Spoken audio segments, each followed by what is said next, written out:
Hey there, monkeys! Ready to shake off that feeling of having stepped on an imaginary banana and find yourself skating in sadness and guilt? If your life lately feels like an endless loop of, I shouldn't have done that, followed by, oh crap again, then you're in the right place.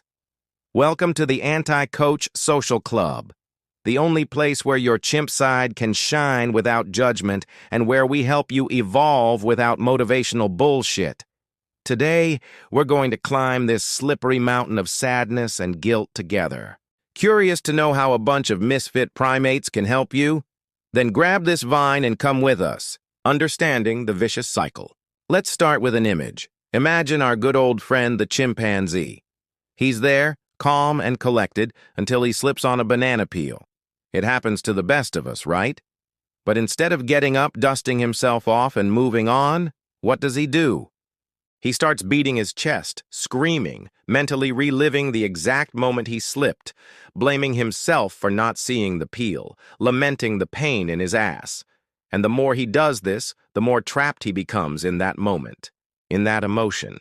Sound familiar? Well, this is the essence of the sadness-guilt cycle. Guilt is that nagging voice in our heads, our critical chimp, that loves to point the finger and say, "See? I knew you'd mess up." And sadness is the weight this guilt carries, the energy we waste dwelling on the past instead of building the future. Understanding that this cycle is a behavioral pattern, a kind of chimpanzee dance that our brains have learned, is the first step to breaking out of it. The good news is that just as we learned this dance, we can learn new steps. The mandatory happiness trap. Why trying to get over it too fast makes everything worse. You know that pressure to always be positive, to get over it quickly, to think on the bright side? Well, this toxic positivity is like feeding more bananas to our guilt chimp. When we feel sad or guilty, and then blame ourselves for not being happy, we create an extra layer of suffering.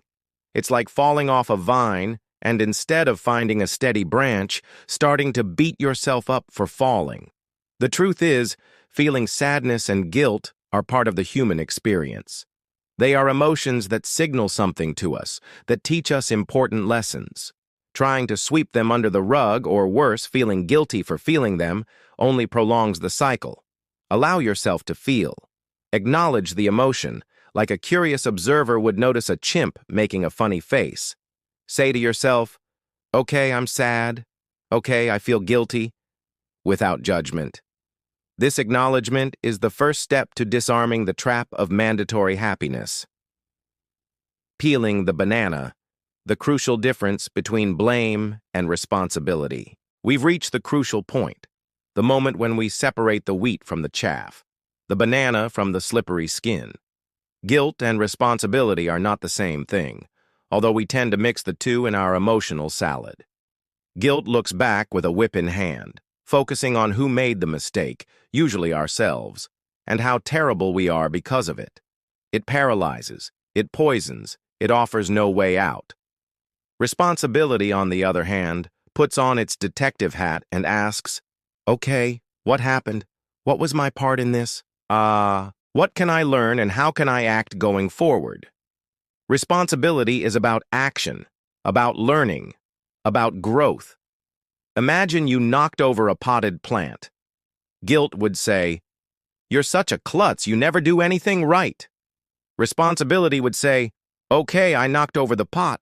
Maybe I was distracted. Next time I'll pay more attention. And now I'm going to clean up the mess and see if I can save the plant." See the difference?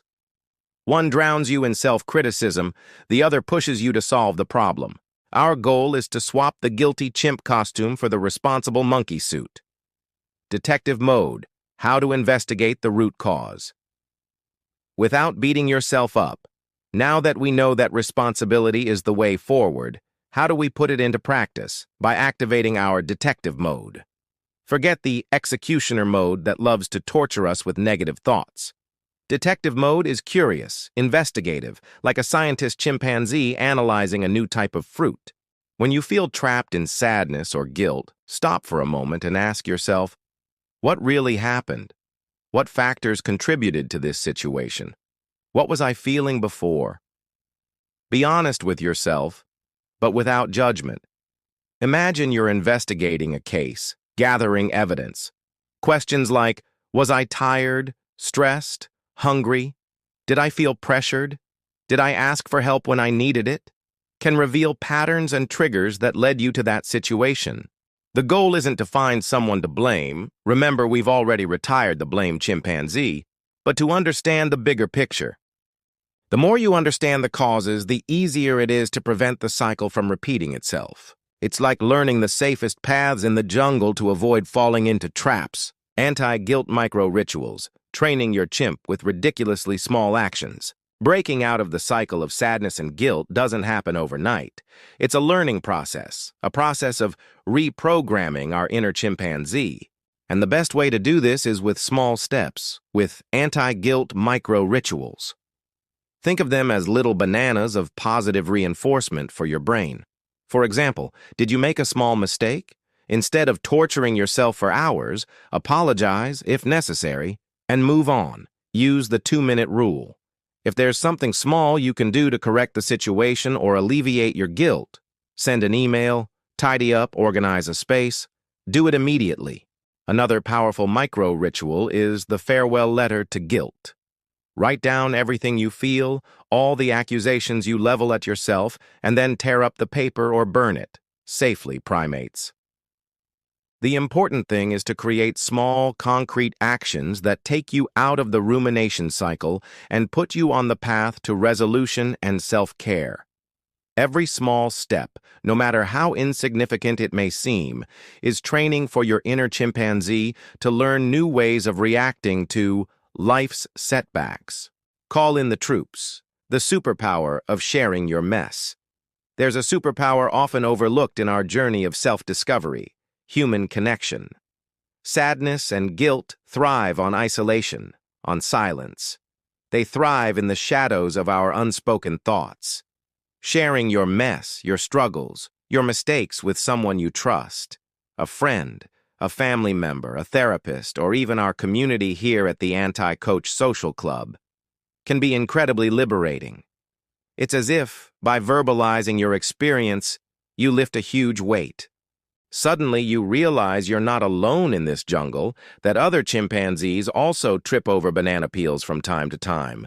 Vulnerability creates bonds, generates empathy, and offers new perspectives.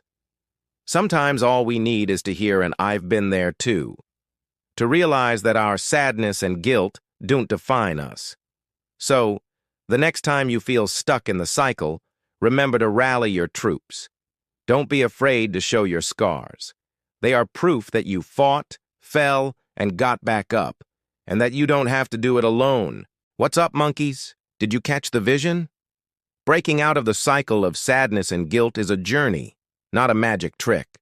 There will be slip-ups, there will be failures along the way, but now you have some tools to deal with it in a more relaxed and responsible way. Remember, be kind to your inner chimp. Exchange blame for responsibility. Allow yourself to feel. And above all, don't be afraid to ask for help. If this video helped you peel some bananas in your life, don't forget to give it a thumbs up, share it with others who also need to escape this emotional jungle, and of course, subscribe to the channel for more anti-coach content and plenty of purposeful monkey business. And tell us in the comments, what was the last banana peel that made you slip? Share your experience. Let's build a community of evolving primates together.